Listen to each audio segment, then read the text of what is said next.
अस्सलाम वालेकुम मेरी जान, कैसे हैं आप सब। तो मेरे बेटे, आज हमें करंट इलेक्ट्रिसिटी में बहुत एक इंपॉर्टेंट टॉपिक के बारे में बात करनी है। इससे प्रीवियस टॉपिक में हमने कॉम्बिनेशन ऑफ रेजिस्टर को भी पढ़ा, ओहम्स लॉ के बारे में भी पढ़ा।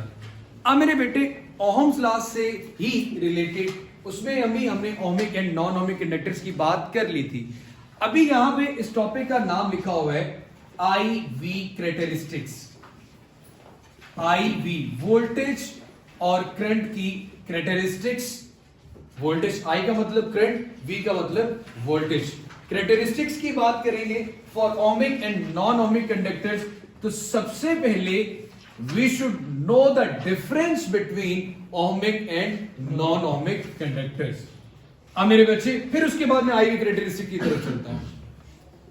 आपने बड़े ध्यान से ये कॉन्सेप्ट अपने ज़हन में बिठा लेना है। आपकी हायर क्लासेस में, सेकेंड ईयर में भी आपको काम आएगा। सर प्लीज, वो कंडक्टर्स जो ओबे करें ओहम्स लॉ को, जो ओबे करते हैं ओहम्स लॉ को, उसमें इक्वेशन आती है R = V/R कि जी वोल्टेज के बढ़ाने से करंट बढ़ रहा है और रेजिस्टेंस की वैल्यू सेम रहती है। तो ऐसे मटेरियल्स को या ऐसे कंडक्टर्स को हम नाम देते हैं ओहमिक कंडक्टर्स का। क्या नाम देते हैं मेरा बेटा? ओहमिक कंडक्टर्स का। जिसकी सबसे बेस्ट एग्जांपल में आ जाती है आपकी मेटेलिक कंडक्टर्स। मेटल के बने हुए जितने कंडक्टर्स हैं वो स्टैंडर्ड कंडीशंस पे उनकी रेजिस्टेंस सेम रहती है, और जिसकी रेजिस्टेंस सेम रहे इट मींस कि वो ओहम लॉ को ओबे कर रहा है, और जो ओहम लॉ को ओबे कर रहा है उसको हम नाम देते हैं ओहमिक कंडक्टर्स का। ठीक हो गया मेरी जान? अब मेरे बच्चे, हम बात करते हैं नॉन ओहमिक कंडक्टर्स की।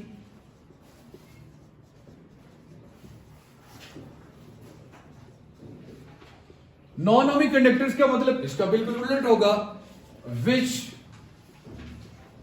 Don't obey the Ohm's law. ऐसे मटेरियल, ऐसे कंडक्टर जो ओहम लॉ को ओबे नहीं करते। Don't obey the Ohm's law का मतलब क्या है?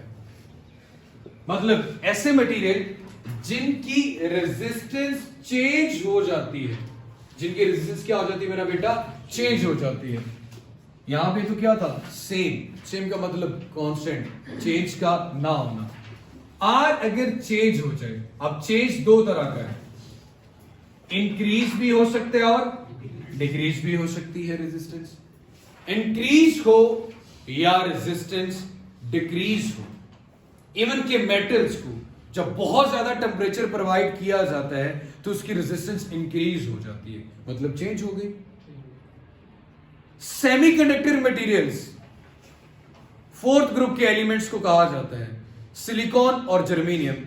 इनका टेम्परेचर बढ़ाने से रेजिस्टेंस कम हो जाती है, इलेक्ट्रॉन इजीली फ्लो करना शुरू कर देता है। इसका मतलब है सेमीकंडक्टर मटेरियल।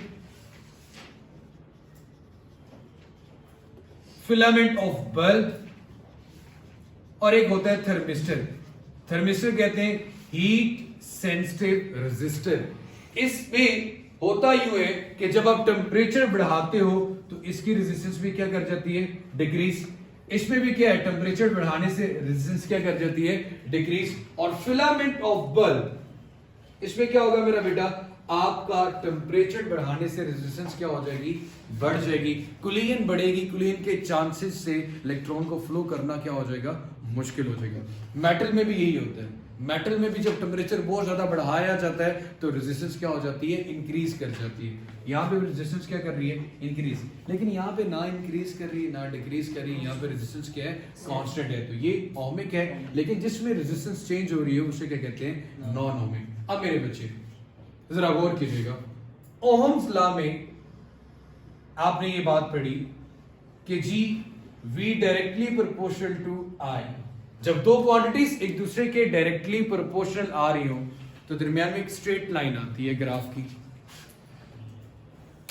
आगे मेरा बेटा, ये कैरेक्टरिस्टिक ऑफ ओहमिक कंडक्टर आ गई। I आता आपका y एक्सिस पे क्योंकि ये डिपेंडेंट क्वांटिटी है। V आता आपके पास एक्स एक्सिस पे। ये क्या है? Independent quantity. और इंडिपेंडेंट क्वांटिटी हमेशा इफेक्ट करती है किसको? डिपेंडेंट क्वांटिटी को। इंडिपेंडेंट क्वांटिटी हमेशा इफेक्ट करती है डिपेंडेंट क्वांटिटी को। ये असरअंदाज होती है आई पे, आई असरअंदाज वी पे नहीं होता। क्लियर होगी बच्चे ये बात? मतलब किसी ने बोंगी मार दी थी I directly proportional to V, नहीं भाई, V directly proportional to I. ठीक हो गया मेरे बेटे? एक और चीज, अब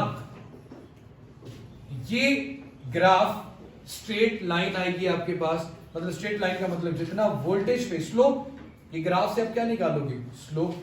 और स्लोप क्या होती है? Del Y over del X. Y में कितना चेंज आया with respect to X. Slope का मतलब ये भी होता है राइज ओवर रन। वाई को एक्स पे डिवाइड कर दो। यहां पे जब आप वाई को एक्स पे डिवाइड करते हो तो मैंने कहा था आई ओवर वी किसको शो करता है? जी को। जी क्या होता है? 1 ओवर आर। तो ये क्या आ गया? V is equal to I R. तो ये स्लोप का एक स्ट्रेट लाइन आना ये रिप्रेजेंट करता है कि रेजिस्टेंस क्या रहेगी? सेम। रेजिस्टेंस क्या रहेगी? सेम। एक और चीज, अब आ जाते हैं दूसरे ग्राफ की तरफ। कुछ ग्राफ इस तरह से बन रहे होंगे,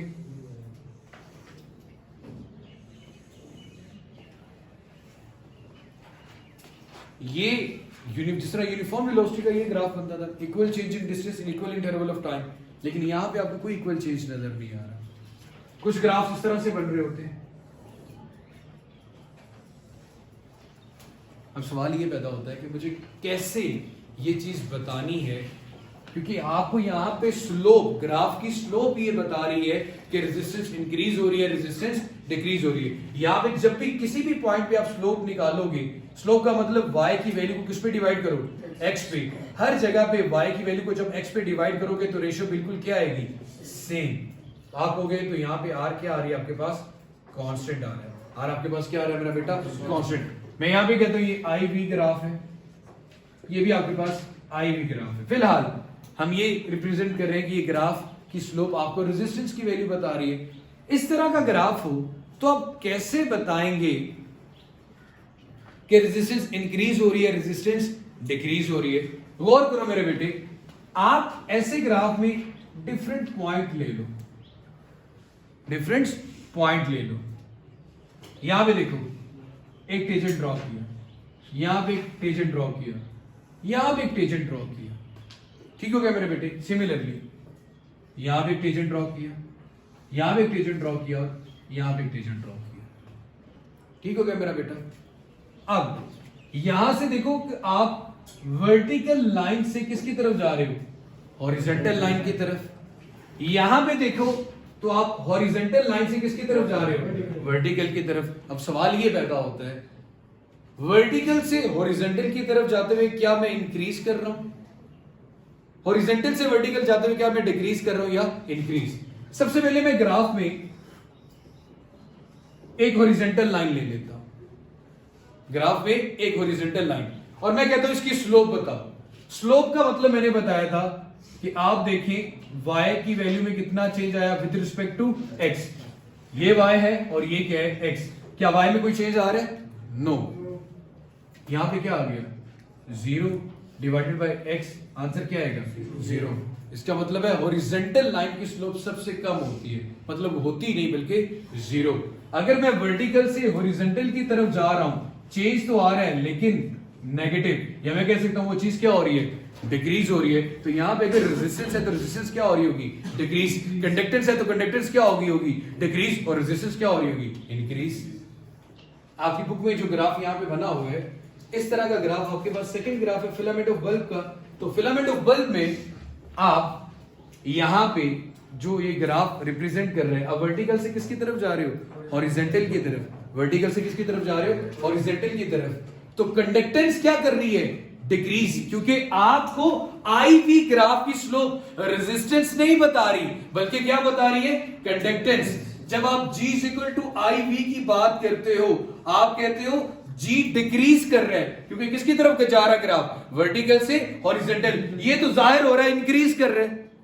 ये तो मुझे समझ आ रही है, इंक्रीज कर रहा है, यूनिफॉर्म इंक्रीज आ रहा है यहां पे, लेकिन यहां पे क्या आ रहा है, कुछ पता नहीं चल रहा, हमें पता नहीं चल रहा ग्राफ से कैसे पता है कि इंक्रीज हो रहा है या डिक्रीज हो रहा है। तो आप क्या करेंगे मेरे बेटे, आप क्या करेंगे, यहां पे आपको ये चीज पता चल रही, आई वी का ग्राफ ग्रेजुअली क्या कर रहे हैं, वर्टिकल से हॉरिजॉन्टल की तरफ जा रहा है, जी क्या कर रहा है मेरा बेटा, डिक्रीज, और फिर इसका मतलब है आर क्या करेगा, इंक्रीज, क्योंकि जी और आर दोनों एक दूसरे के क्या है, रेसिप्रोकल। अगर जी ज्यादा है तो आर कम होगा, अगर जी कम है तो आर ज्यादा होगा। आप ज़ाहिर ये कह रहे होंगे तो जा तो वर्टिकल से हॉरिजॉन्टल की तरफ है, चीज को तो क्या होना चाहिए, कम होना चाहिए, लेकिन पैराग्राफ में तो क्या लिखा है, रेजिस्टेंस क्या कर रही है, इंक्रीज कर रही है। उसका मतलब क्या है कि भाई ये ग्राफ की स्लोप आपको कंडक्टेंस बता रही है, अगर कंडक्टेंस इंक्रीज कर रही है तो रेजिस्टेंस क्या कर रही होगी, डिक्रीज।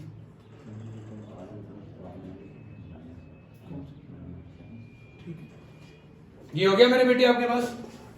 अब आ जाए इस ग्राफ की तरफ, जरा गौर फरमाएं, यहां पे आपकी हॉरिजॉन्टल लाइन किसकी तरफ जा रही है, वर्टिकल लाइन की तरफ। तो वर्टिकल लाइन की स्लोप भी निकाल के देख लेता हूं। ये वर्टिकल लाइन है जनाब, मैं सिर्फ एक वर्टिकल लाइन ले लूं, ये y है और ये क्या है, x। अब यहां पे x में कोई चेंज नहीं आ रहा, चीज ऊपर की तरफ बढ़ रही है, मतलब y में चेंज आ रहा है, x का चेंज आपके पास क्या आ रहा है, जीरो। मैं स्लोप निकालता हूं del y over del x, del x को क्या लेता हूं, जीरो। किसी भी नंबर को जीरो पे डिवाइड करो, आंसर क्या आता है, इन्फिनिट। आंसर क्या आता है, इन्फिनिट। इट मींस कि वर्टिकल लाइन की स्लोप क्या होती है, मैक्सिमम।